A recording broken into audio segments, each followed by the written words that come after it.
How can I be satisfied? Actually, I feel sorry for the president. I mean, if he doesn't do anything, and these are the kind of excuses that you hear about what he's doing, then really we are in very serious trouble. A lot worse than we are. You don't feel empathy. You don't feel a presidency which recognizes the fact that it has very serious problems, and the country has very serious problems, a lot more than the presidency that it has. And then all you hear is we should pray. We are praying, and we will continue to pray. And one of the things we are praying for is that God should show President Buhari the way, either to fix his country as quickly as possible or to give way so that somebody else, the same way that he said in 2013, if he can't fix the country, there are other people who can do it better. That is the truth. We are, as Northerners, we are dying like nothing. Other Nigerians are dying too. It's not just the Northerners. Killing is becoming a national pastime. More and more people are dying from violence. How many people are going to die before President Buhari recognizes the fact that he needs to do something serious? We don't have the time to wait.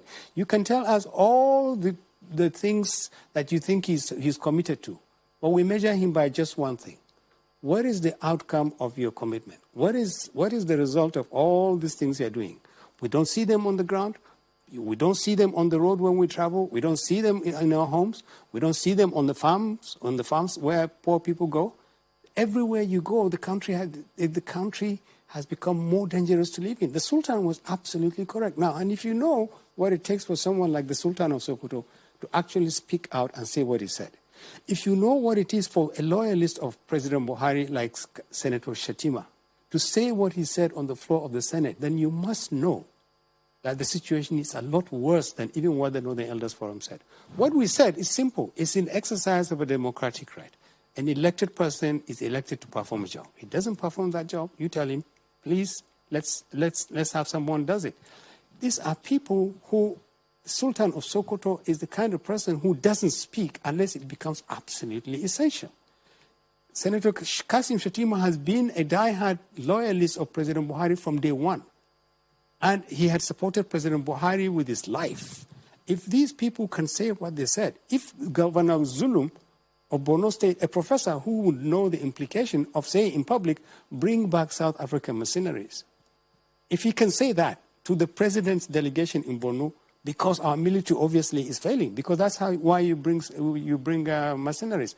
If you put all these things together and you put them within a context, it just tells you one thing. The president has lost control of our security. There's no other way around it. There's no spin you can put on it. There's nothing else that can be said that Nigerians are not going to be impressed by anything other than a dramatic improvement in our security. And if you can't do that, the only thing to say is, I'm sorry, sir, we don't see any evidence that you appreciate and understand that we are scared, we are dying, and we'll continue dying under your watch. And it is not acceptable.